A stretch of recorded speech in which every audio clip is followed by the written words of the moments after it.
So I dusted off my PS3 to take a look at Infamous 2 in a video I made earlier, and I thought, well, why not look at the PlayStation Store?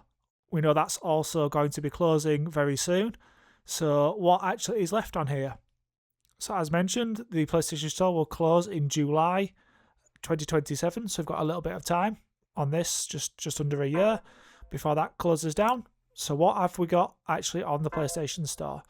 The navigation is very, very slow. To be honest, it takes a while to load things, so don't expect your trip to the PS3 store to be very quick. There are, however, over 1,000 games still available on here. Quite a lot of them are timed trials, so you can exclude those from the number. That inflates the number quite a bit. So I thought I'd have a look, see what the prices were like, and we'll go and see if there are any bargains to be had. So just to give you an idea of when I'm doing this is July 2026, so approximately a year before the actual store closes. And this is the UK version of the store. So if you have a PS3, load your store up. If you're in a different region, have a look at what's available and let me know what the differences are in your store. So as you can see, there are actually quite a lot of games, both indie and mainstream games. We've just passed Assassin's Creed up there, which was not extortionately priced, but not exactly cheap either. The first shocker for me came with Battlefield 3 Premium Edition. Still £45 for a PS3 game. This is, I guess, why a lot of people are against the all-digital future that we look like we're going towards, because there is no way that the game should, in theory, still be £45. We've moved down slightly to find BioShock, and although, to be fair, some of the pricing is really interesting, because you can see that the complete edition of Infinite is £45 and the whole trilogy is only £50. So still not exactly a bargain, but some of the pricing kind of works like that, where you can get a bundle for the same price that you can get one of the main games. Again, the same, if you look down for Call of Duty, you're looking at about £45 still. Down to the first, what I'd call maybe a bargain, so Dead Space is a bit more reasonably priced than a lot of the other titles that are kind of mainstream titles. I guess Dead Space is more of a forgotten title. The relaunch on the PS5 didn't necessarily deliver the sales that was expected for that particular game. I'm kind of considering games bargains if you can find a digital version that's slightly less or the same price as a physical version, although I'd always prefer to get the physical version. Now that we know that services are going to be discontinued, that disc gives you a little bit of security and how you can play going forwards. The difficult thing about buying games from this store would be working out whether they have online trophies or not, and whether those online trophies are still available. So that's, I guess, one challenge of actually picking these games up, and if you can pick them up in physical version, that might be the better idea. Just going to have a look at Far Cry, because this is another one where the pricing is slightly perplexing. So for Far Cry 4 Gold Edition itself, you have to pay the princely sum of £50, or you can get Far Cry 3 and Far Cry 4 for £25. Now, I guess this depends what comes with the Gold Edition, and maybe there's quite a lot of pricey DLC. I can't quite remember for Far Cry whether there was much DLC for that particular game. But that's, I guess, where the variant in price.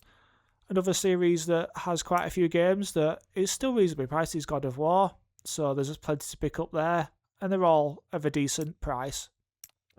The same to be said for Hitman, where the trilogy, again, is fairly reasonably priced. One classic down here, Just Cause 2. I'd highly recommend playing that. I've played all of the Just Causes. Unfortunately, they do get worse as they go through, but Just Cause 2 is definitely one that I would recommend you pick up and play, especially as it's available, as I said, for I think £12. Again, some of the deluxe editions of these games are high priced, so the Lego Marvel Avengers is £48. Again, I don't know what the deluxe edition gets within this game. There might be a lot of content there, but that still seems very steeply priced compared to you probably pick a disc up for about £10. The real value tends to be in those games where they have a trilogy. So the Mass Effect trilogy for around £29 or £30 seems to be a decent pickup. Seems as though there are 3 really meaty games in there, and that's going to give you probably 120, maybe 150 hours of gameplay for that. So the value there is quite decent, and I probably reckon you won't be able to pick up the disc versions for much less than that anyway. So that's one I would definitely recommend having a look at if you've never played Mass Effect and you like your RPGs. I would recommend you definitely have a go. It's one where it's basically Fallout in space, which is all good for me. One downside to this is I have purchased quite a lot of games on the PS3 Store, being one of the main consoles that I spent a lot of time on when I was younger, so a lot of the prices are obscured by the fact I've actually purchased some of the games. So when you come on here, you might be able to tell me what some of these games are actually worth. So a lot of the MotorStorm games up there and the Need for Speed games that I'd purchased, and quite a few of these from PlayStation Plus as well when that first started. Shout out to anyone that played PlayStation All-Star Battle Royale. If you remember that and you enjoyed it, give us a comment in the comment section below. If you didn't enjoy it, also leave us a comment, because I really enjoyed it and I thought it wasn't a bad game of the time, but it seems to get quite a lot of hate these days. As we come to the R's, we're going to find Ratchet and Clank. This is another PlayStation series, much like God of War, where you can find quite a few of the games are still reasonably priced, in the £8 to £12 mark. So you should be able to pick these up, maybe slightly cheaper than you could probably pick a disc up, especially if you're looking for the disc of the trilogy. That is now very pricey indeed. Even if you go into your local exchange store, you're not going to find that, or at least not for that cheaper price. I've seen some of the prices of PS3 games, disc versions at the moment. They are also going to skyrocket, so it might be a good time to go out and pick up a PS3 game you've been thinking of, either the disc version or even looking at the store to pick up this version if you're still playing PS3. As we get into the start of the S's, we come to one of my favourite PlayStation 3 titles of all time, also available on PlayStation 5, I think even on PlayStation 5 now, Saints Row.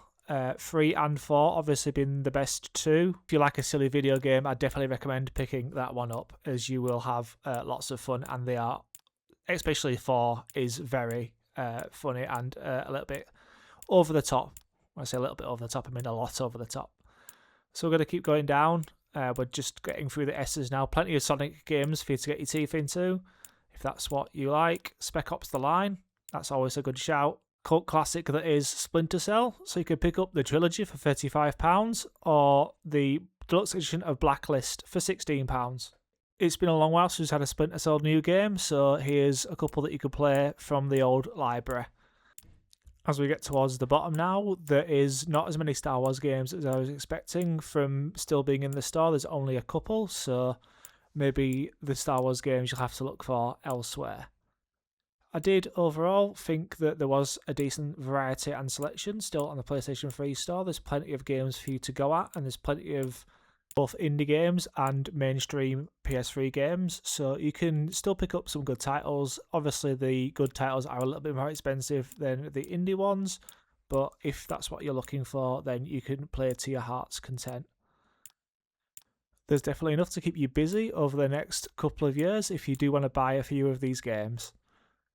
Hope you've enjoyed this video, and if you see anything you liked or see anything that you want to mention in the games that we've either mentioned or the ones that you've seen on screen, just let us know in the comment section below. It's always good to have a discussion about classic games. This has been How To Trophies. I've been Dan. I hope you've enjoyed this video. Please remember to give us a like, a share and a subscribe. That would be great, and hopefully we'll see you soon. Thank you for watching.